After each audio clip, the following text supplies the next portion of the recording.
মানুষ আসলে কি চায়? আপনি লক্ষ্য করলে দেখবেন মানুষ মুখে যা বলে বাস্তবে সে সেটা খুব কমই চায়। চায় অন্য কিছু, বলে অন্য কিছু, করে আবার একদম আলাদা কিছু।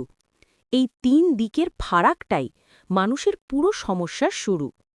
সাইকোলজিতে একটা বিষয় আছে, হিউম্যান হিডেন নিডস, অর্থাৎ মানুষের প্রকৃত চাহিদা যা সে মুখে বলে না কিন্তু তার আচরণে সেটা প্রকাশ পায়।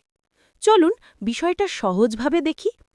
আমরা আসলে কোন কোন চাহিদার পেছনে জীবন কাটাই? ১. স্বীকৃতি বা রেকগনিশন।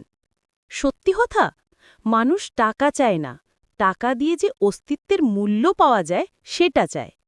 এটা তুমি ভালো করছো, এই 4টে শব্দের জন্যই মানুষ চাকরি বদলায়, রিলেশন ভাঙে, নতুন জীবন শুরু করে।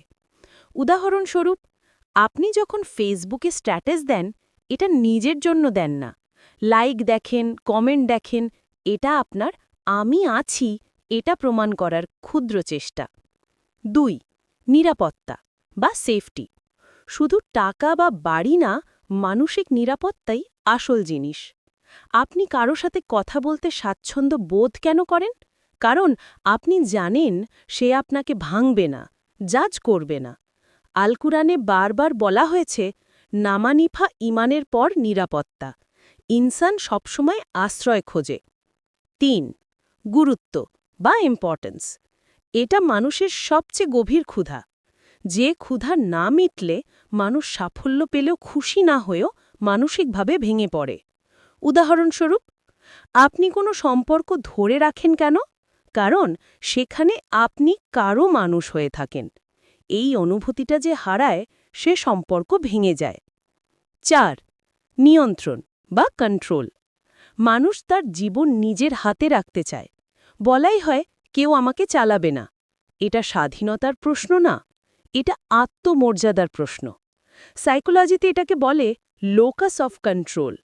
যাদের কন্ট্রোল ইনসাইড থাকে তারা সহজে ভেঙে পড়ে না। ৫. অর্থপূর্ণতা বা মিনিংফুলনেস। এইটা সবচেয়ে বড় ব্যাপার। আপনি লক্ষ্য করবেন, যাদের জীবনে অর্থ নেই তাদের জীবন আছে কিন্তু বাঁচা নেই। দর্শনে ভিক্টর ফ্রাঙ্কেল বলেছেন, মানুষ সুখ খোঁজে না, বরং খোঁজে জীবনের অর্থ। ইসলামও বলে, জীবনের উদ্দেশ্য পরিষ্কার হলে পথ নিজেই পরিষ্কার হয়ে যায়। তাহলে আমরা কিভাবে এই চাহিদাগুলো বুঝব?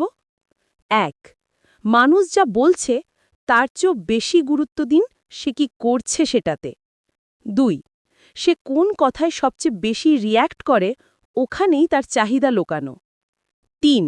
যে জিনিস তাকে ভাঙে আসলে সেই জিনিসই তার প্রয়োজনকে প্রকাশ করে। ৪. মানুষ সবসময় তার ব্যথার জায়গা থেকে সিদ্ধান্ত নেয়, লজিক থেকে না। মানুষকে বুঝতে হলে তার কথায় নয়, তার ব্যথায় কান দিতে হয়। কারণ মানুষ আচরণ দিয়ে যা লোকায়, অনুভূতি দিয়ে সেটা ফাঁস করে দেয়। আপনার নিজের জীবনেও একটু খেয়াল করুন, আপনি আসলে কি চাইছেন? টাকা, প্রেম, সাফল্য, নাকি ভিতরে সেই ফাঁকা জায়গাটা ভরানোর একটা কারণ? যেদিন এই প্রশ্নের উত্তর পাবেন, আপনার পথ নিজে থেকেই তৈরি হয়ে যাবে। এটাই মানুষের চাহিদার আসল মনস্তত্ত্ব।